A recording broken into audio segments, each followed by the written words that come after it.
Hello student, welcome to eco concept. आज West Bengal जो civil service का 2023 मेन पॉलिटी को हम कंटिन्यू कर रहा था, तो उसका आज लास्ट डे होगा, क्योंकि आज हम इसको कंप्लीट कर देंगे। बहुत ही आदर्श एग्ज़ाम के लिए इम्पोर्टेंट होने वाला है ये टोटल सीरीज़, क्योंकि ये सिविल सर्विस का मेन में आया है, तो काफ़ी डेप्थ क्वेश्चन है। यही घुमा फिरा कर पूछा जाएगा हर एग्ज़ाम में, तो काफ़ी इम्पोर्टेंट होगा other exam point of view से भी। तो फर्स्ट क्वेश्चन को देख लीजिए। In case a president die while in office, vice president can act as the president for a maximum period of 6 month. अगर प्रेसिडेंट का मौत हो जाए तो as a president vice president continue करेगा इस काम को। तो ये 6 मंथ के लिए कर सकता है, वो 6 मंथ के लिए एज ए प्रेसिडेंट काम कर सकता है। उसके विद इन 6 मंथ the parliament must held an election to choose a new president. It is given in article 65। तो आर्टिकल 65 में दिया हुआ है कि विद इन 6 मंथ तक तो वाइस प्रेसिडेंट रहेगा, बट विद इन 6 मंथ एक इलेक्शन कंडक्ट करना होगा जिसके थ्रू प्रेसिडेंट सिलेक्ट करना होगा, नया प्रेसिडेंट। तो ये प्रोसेस आर्टिकल 65 में ये प्रोसीजर दिया हुआ है। Who was the prime minister of India when a constitutional status for the panchayat raj and urban self governing institutions was accorded? क्या बोला है क्वेश्चन में? इस क्वेश्चन में बोला है कि प्राइम मिनिस्टर कौन था जब पंचायत राज को कॉन्स्टिट्यूशनल स्टेटस दिया गया था, और जो म्यूनिसिपैलिटी है अर्बन लोकल बॉडीज जिसको बोलते हैं, तो उसको भी सेम साल में जस्ट 74th कॉन्स्टिट्यूशनल अमेंडमेंट था ये, बट सेम ईयर था, तो उसको भी इसी प्राइम मिनिस्टर के रहने के टाइम इसको भी कॉन्स्टिट्यूशनलाइज्ड किया गया था। मतलब पंचायत को भी किया गया था और म्यूनिसिपैलिटी को भी किया गया था। तो ये वो था पीवी नरसिंह राव। 1991 क्राइसिस मैंने ऑलरेडी बनाया है वीडियो, तो ये भी उस टाइम भी प्राइम मिनिस्टर, जो इकोनॉमिक क्राइसिस था इंडिया में, बहुत बड़ा इकोनॉमिक क्राइसिस था, बैलेंस ऑफ पेमेंट शॉर्टेज था, क्राइसिस था, तो उसको उस टाइम भी प्राइम मिनिस्टर पीवी नरसिंह राव था। ठीक है।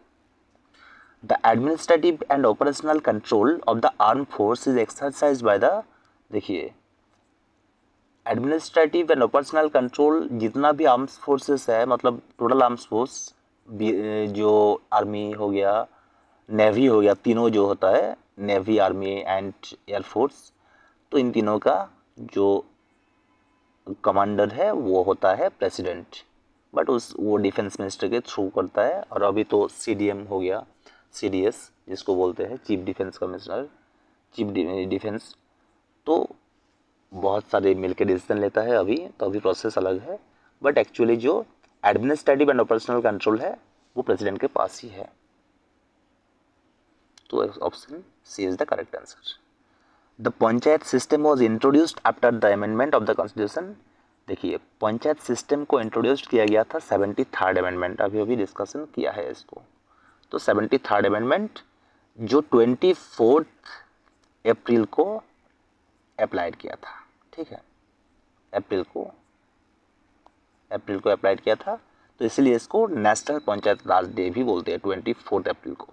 ठीक है, ये आर्टिकल 9 में दिया हुआ है, ये पार्ट 11 में दिया हुआ, 9 में दिया हुआ है, और 11 शेड्यूल में तो जानते हो कि पंचायत के बारे में दिया हुआ है, और म्यूनिसिपैलिटी के बारे में दिया हुआ है 12th शेड्यूल में। ठीक, how many Indian states have both the house of parliament? How many Indian states have both the house of parliament? देखिए बोथ द हाउस मतलब क्या होता है? Legislative assembly,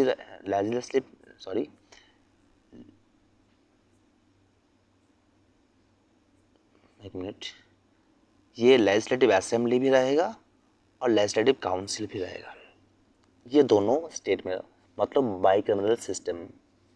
Rajya Sabha upper house जिसको इसको लोअर हाउस बोलते हैं, लोअर हाउस, और इसको अपर हाउस बोलते हैं, काउंसिल को अपर हाउस, ठीक है। तो ये टोटल 6 स्टेट में अभी तक है। यूपी में है, बिहार में है, महाराष्ट्र में है, कर्नाटका में है, आंध्र प्रदेश में है, तेलंगाना में है। आंध्र प्रदेश को डिवाइड किया गया था 2014 में, तो उसके बाद जो तेलंगाना आया तो उसमें भी सेम प्रोसीजर लागू हुआ। लेजिस्लेटिव असेंबली भी है उसमें और लेजिस्लेटिव काउंसिल भी है। The vice president is the ex officio chairman of, I have already discuss in my previous video, Rajya Sabha. इसमें कुछ डाउट नहीं है। In which case the supreme court specially find that preamble is not a part of the constitution. तो preamble एक constitution का part नहीं है। ये Berubari union case I think 67 में हुआ था, तो ये बेरुबारी यूनियन केस में दिया हुआ है। क्या संबंध भारतीय केस में फिर बोला गया कि preamble is the part of the Indian constitution, ठीक है। तो ये option B is the correct answer. Who was the first chief justice of the supreme court of India? Supreme court of first ये एच.जी. कनिया था, H G. Kania. Who can extend the jurisdiction of high court? High court का jurisdiction मतलब क्या होता है?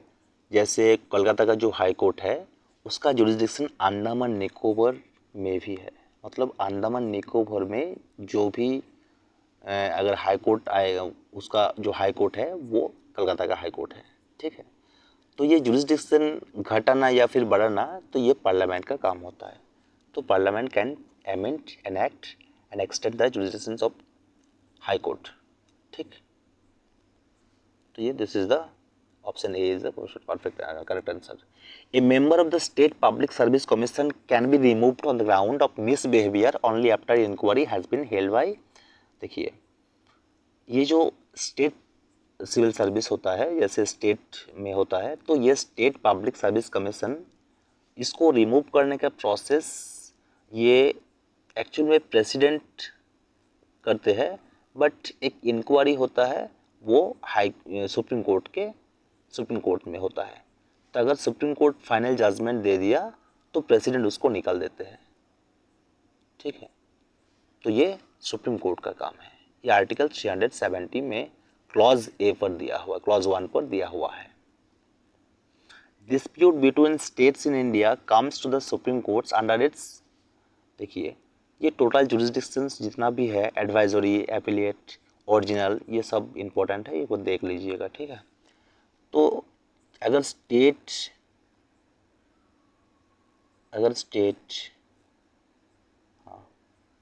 अगर central के साथ अगर स्टेट का प्रॉब्लम हुआ तो भी ये ओरिजिनल जुरिसडिक्शन बोलेगा। और जो स्टेट से दूसरे स्टेट या फिर दोनों स्टेट से एक स्टेट के साथ झमेला हो गया, प्रॉब्लम डिस्प्यूट हुआ, तो ये भी सुप्रीम कोर्ट डायरेक्टली आएगा। तो ओरिजिनल जुरिसडिक्शन मतलब डायरेक्टली सुप्रीम कोर्ट जाता है, मतलब एपिलिएट नहीं होता है कि एक लोअर कोर्ट से केस आया अपर कोर्ट में, ऐसा नहीं होता है कि डायरेक्टली सुप्रीम कोर्ट ही इसका जजमेंट सुनाते हैं। तो इस टाइप को बोलते हैं ओरिजिनल जुरिसडिक्शन। तो अगर एक स्टेट से अगर दूसरे स्टेट या मान लीजिए जैसे रिवर रिलेटेड प्रॉब्लम हो गया कि रिवर जो वाटर डिस्प्यूट्स हो गया, तो इस टाइप का जो ओरिजिनल जुरिसडिक्शन में आता है। तो option C is the correct answer. Advisory jurisdiction मतलब क्या होता है? जब जो हमारा प्रेसिडेंट है, जब प्रेसिडेंट सुप्रीम कोर्ट से कुछ कॉन्स्टिट्यूशनल रिलेटेड या फिर लॉ रिलेटेड एडवाइस मांगता है, तो इसको हम एडवाइजरी जुरिसडिक्शन बोलते हैं। तो ये सुप्रीम कोर्ट जो एडवाइस देता है president, it doesn't mean that he has to binding it, okay. तो ही कैन एक्सेप्ट इट और not, it's depend on the president, ठीक है। एपिलिएटेड मतलब क्या होता है? एपिलिएटेड मतलब होता है कि लोअर कोर्ट से हायर कोर्ट में जब जाता है सुप्रीम कोर्ट में, तो ये सब चीज़ें एपिलिएटेड और जुरिसडिक्शन। और डिटेल्स पढ़ेंगे जब हम एम लक्ष्मीकांत पॉलिटी को स्टार्ट करेंगे, ठीक। Which is the oldest high court stabilized in India in 1862? तो फर्स्ट जो स्टेबलाइज्ड हुआ था ओल्डेस्ट कोर्ट, तो वो कलकत्ता हाई कोर्ट था,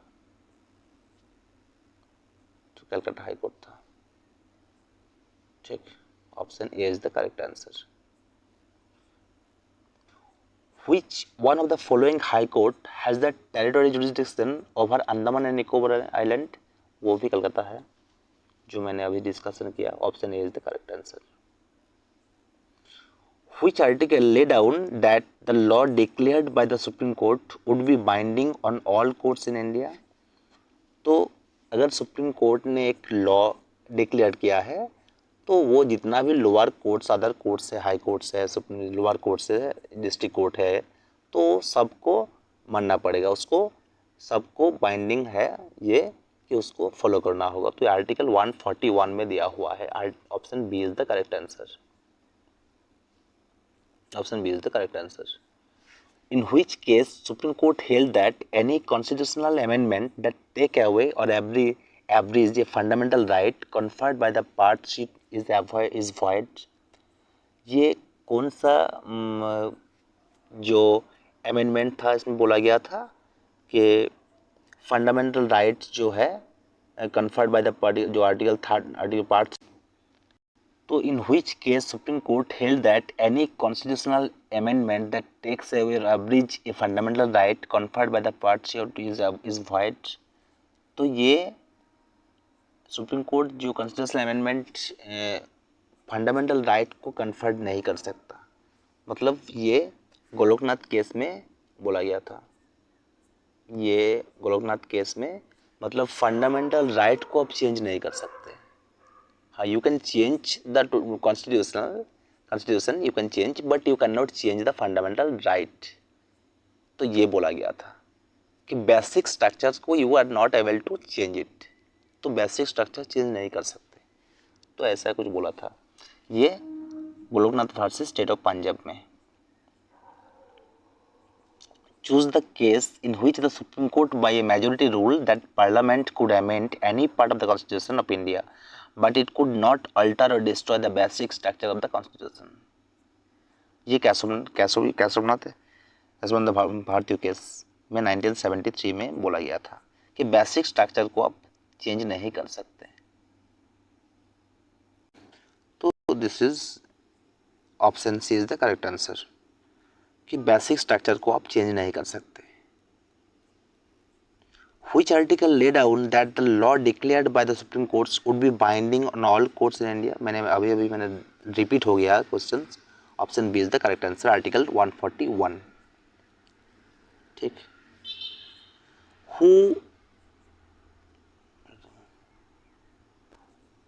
Who of the following is the chairman of the National Water Resource Council? जो NWRC है उसका जो चेयरमैन है वो कौन है? वो है प्राइम मिनिस्टर ऑफ इंडिया। ये डायरेक्ट क्वेश्चन है, ये प्राइम मिनिस्टर ऑफ इंडिया। जो वाइस प्रेसिडेंट होता है वो होता है जो उसका मिनिस्टर है, water minister, water and power minister. तो उसको जो नेशनल वाटर रिसोर्स काउंसिल है उसको उसका वाइस प्रेसिडेंट है। तो नेशनल वाटर रिसोर्स काउंसिल का वाइस प्रेसिडेंट है जो वाटर मिनिस्टर होता है, वाटर एंड पावर मिनिस्टर, उसको वाइस प्रेसिडेंट बनाता है। In which year Balwant Rai Mehta committee was appointed to examine the working of the community development forum? Community development forums ये 1952 में आई थिंक स्टार्टेड हुआ था। तो 1992 नहीं है, आई थिंक ये 1952 आई थिंक ना। तो ये in which year Balwant Rai Mehta committee ये 1957 में बलवंत राय मेहता कमिटी अपॉइंटेड हुआ था। तो in order to community development forum का जो वर्किंग है उसको देखने के लिए। Which committee recommended for the stabilization of a state finance commission for the allocations of finance to the panchayat? तो जो फाइनेंस कमीशन स्टेट में बनाया गया था to allocate the finance to the panchayat level, तो ये LM सिंह जी कमेटी के द्वारा रिकमेंडेशंस किया गया था, जो कि फंडामेंटल राइट का जो वर्किंग है उसको देखभाल करता था, देखभाल करने के लिए बनाया गया था। तो उसने ये रिकमेंडेशन किया कि स्टेट में फाइनेंस कमीशंस होना चाहिए, so that allocate to the panchayat, जो फाइनेंस एलोकेट किया जाए पंचायत, इसलिए स्टेट में फाइनेंस कमीशन होना चाहिए, ये रिकमेंडेशन किया गया था। The government of India revoked the special status और limited autonomy granted under article 370 of the Indian constitution to Jammu and Kashmir. तो जम्मू कश्मीर में तो ये अगस्त 5 अगस्त में हुआ था, ये जो बिल पासेस हुआ था 2019 में, तो ये सितंबर में आई थिंक अप्लाइड हो गया था, जहाँ पर 2 यूटी हो गया था, एक था जम्मू एंड कश्मीर और दूसरा था लद्दाख। ठीक है, तो ये आर्टिकल 370 को एब्रोगेट किया था, टोटली इसको नल एंड वॉइड कर दिया। Which committee recommended that there should also be reservations of seats for women in panchayat Raj institution? कौन सा कमेटी ने रिकमेंडेशंस किया था कि पंचायत राज जो सिस्टम है, पंचायत राज इंस्टीट्यूशन जो है उसमें वोमेन का भी रिजर्वेशंस रहेगा? तो ये थुंगन कमेटी या थुंगन कमेटी बोल सकते हैं। तो option A is the correct answer. ठीक है, अच्छा ठीक है, तो ये था पॉलिटी को मैंने कंप्लीट किया है आज। 2023 मेन में जितना भी क्वेश्चंस आया था उसको मैंने कंप्लीट किया। अगर आपको और कुछ वीडियोस चाहिए या फिर किसी और एग्ज़ाम का प्रीवियस ईयर क्वेश्चंस या मॉक टेस्ट चाहिए तो डेफिनेटली आप मेरा टेलीग्राम को ज्वाइन कर सकते हैं। और if you want such kind of video तो you can comment me, you can message me. तो जितना भी ये सीरीज़ मैंने कंप्लीट किया है तो उसको और भी आगे करेंगे, और इसके साथ साथ पॉलिटी एम लक्ष्मीकांत को भी स्टार्टिंग करेंगे बहुत ही जल्द। तो अगर आपको किसी भी क्वेश्चंस में प्रॉब्लम है या डाउट है तो आप मैसेज कर सकते हैं। Thank you very much. और अगर आपको ये वीडियो सीरीज़ अच्छा लग रहा है ताकि हम कंटिन्यू बनाएं, आप लाइक और शेयर ज़रूर कीजिएगा, क्योंकि बहुत इम्पोर्टेंट है। मुझे बहुत मोटिवेशंस मिलेगा कि हाँ रेस्पॉन्स स्टूडेंट दे रहा है। तो please kindly subscribe and like and comment कीजिए। Thank you very much.